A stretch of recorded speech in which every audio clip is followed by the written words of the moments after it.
Un trou noir, on peut tout imaginer. On a mis 3 ans pour atteindre le fond. Derrière cette porte des ténèbres, On descendait en rappel sur corde qu'est-ce qu'il y a? avec un mousqueton. Je maîtrise la verticalité, mon activité de grimpeur. Est-ce que je vais réussir à transposer ça L'exploration pure.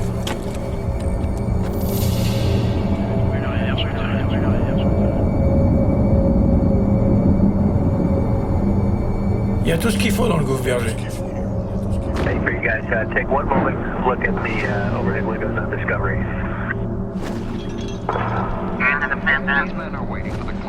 C'est un mythe parce que c'est le premier moins 1000 souterrain.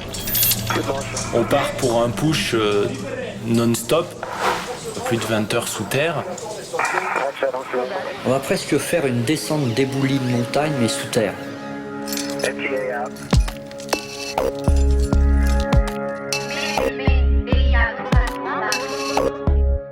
En spéléo ou sous terre, derrière chaque virage, on ne sait pas ce qui va nous attendre.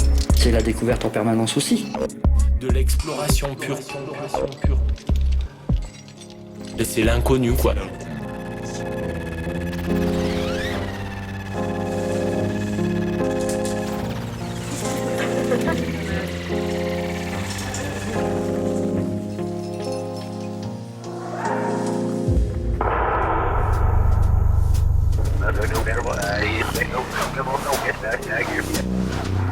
On allait là où la main de l'homme n'avait jamais mis le pied.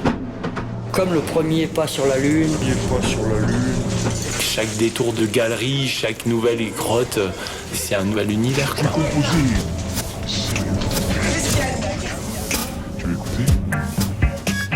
Et nous progressons dans les méandres de la terre. C'est de la bonne. J'ai envie de grimper, ouais. Qu'est-ce que t'en dis? On est mieux ici qu'au bureau.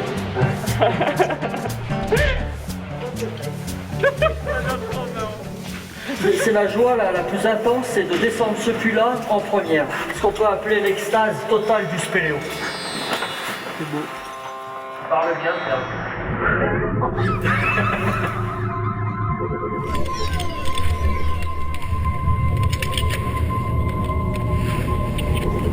You guys, take one moment, look at the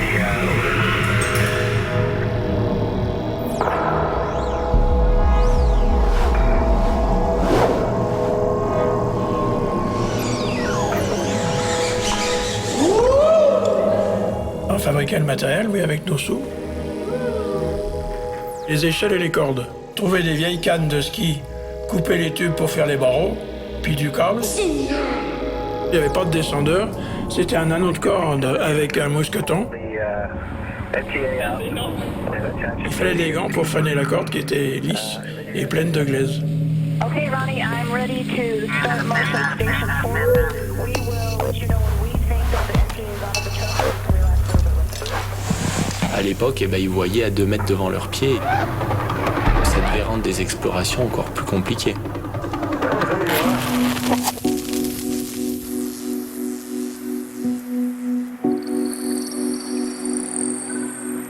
Là, nous, on arrive, si on veut voir de l'autre côté de la galerie, on met le faisceau à fond.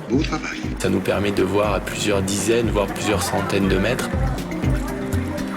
Moi, j'essaye de pas courir.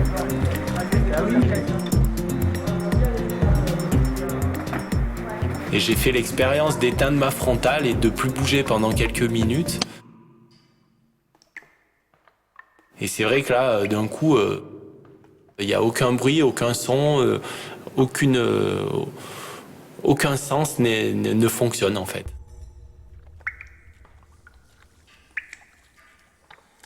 Du coup, on se sent obligé, au bout de quelques secondes, de rallumer sa lampe pour être sûr qu'on existe toujours, quoi, en quelque sorte.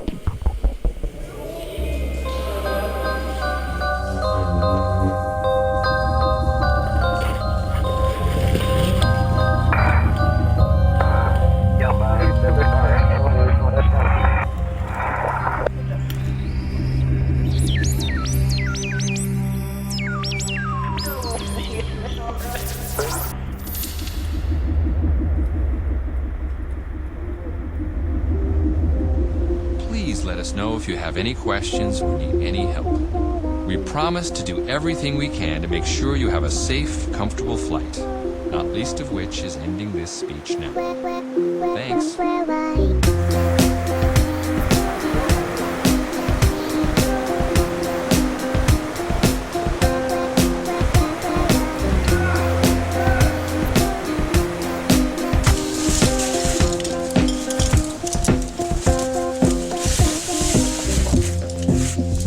Chaque cavité a sa personnalité, a son petit truc spécifique.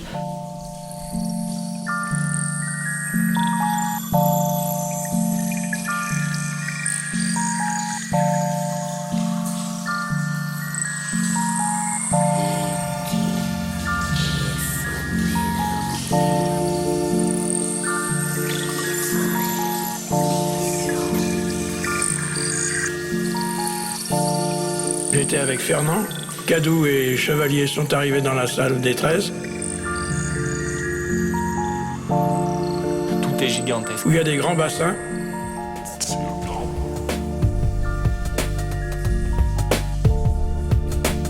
Plus de 50 mètres de diamètre, concrétionné, avec un paysage extrêmement apaisant.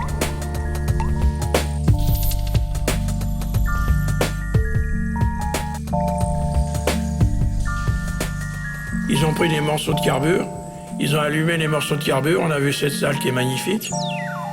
Grosse quantité de concrétion sur les parois de la grotte, un peu de toutes les couleurs, de toutes les tailles. C'est immense. Toutes sont particulières de par leur forme, leur taille, l'oxydation. C'était l'extase, quoi, bien sûr. Alors tout de suite, on a campé au bord du gouffre, et l'ambiance, les chants, etc., c'était vraiment l'euphorie. Fonds-toi dans la masse et tu vas t'éclater comme un petit fou. On était 13 au départ. Il y en a un qui s'occupait des lampes, l'autre qui s'occupait de la bouffe. Fernand Pal, c'était le directeur de l'expédition, qui s'occupait du matériel. C'est pour ça qu'à moins 500 mètres, la salle qu'on a trouvée s'appelle la salle des 13. L'autre de la topo, l'autre du cinéma. C'était une sacrée équipe.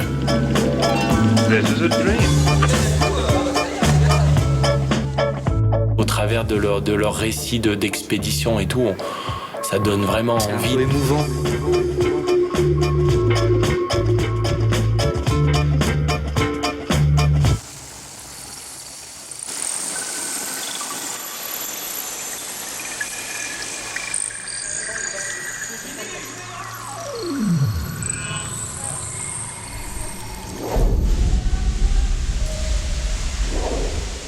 C'est sympa cette petite balade, hein?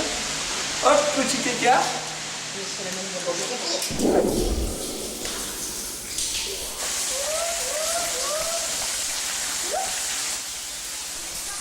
Presque le grand écart facial, hein?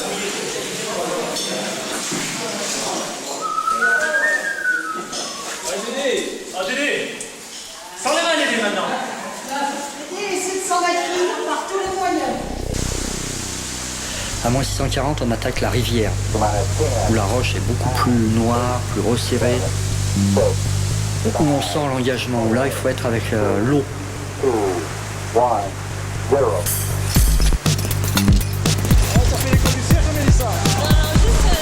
Que quand tout se passe bien, on joue avec cette rivière, on progresse avec elle.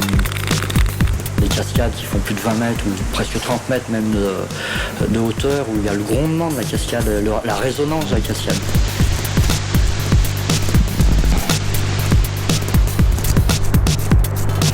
Après, c'est vrai que des fois, on entend des bruits sourds. On se dit, est-ce que c'est une bête furieuse qui vient, qui arrive dans le boulet?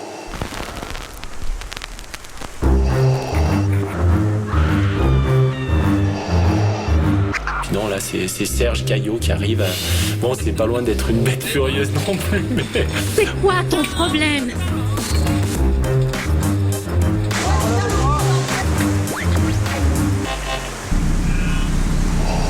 Et on sent là peu à peu qu'on approche de ce fameux chiffre des moins 1000. Few announcements as we begin our flight. Il faut réussir, dans la fatigue qui vient progressivement, à garder une lucidité, une concentration de tous les instants. À ce niveau-là, il n'y a rien de dangereux autre l'engagement du temps qu'on passe sous terre. Please keep your seatbelt fastened whenever the seatbelt light is on.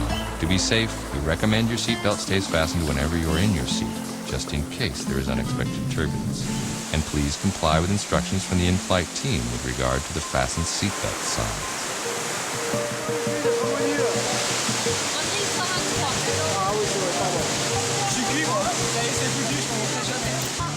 Il faut toujours garder un peu d'énergie pour pouvoir sortir. À la fin, il faut quand même parfois serrer les dents pour pouvoir ressortir, retrouver la lumière.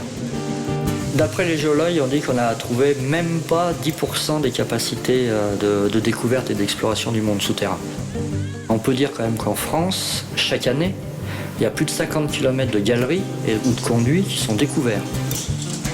Je crois que ça ne s'arrêtera jamais, la découverte du monde souterrain, donc on peut dire qu'une cavité n'est jamais finie et l'exploration spéléo ne sera jamais finie. Ouais, c'est bon, là.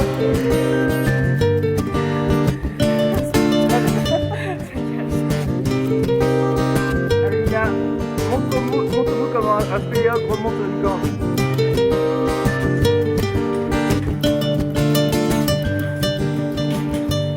Allez, Charlotte, le monde entier te regarde.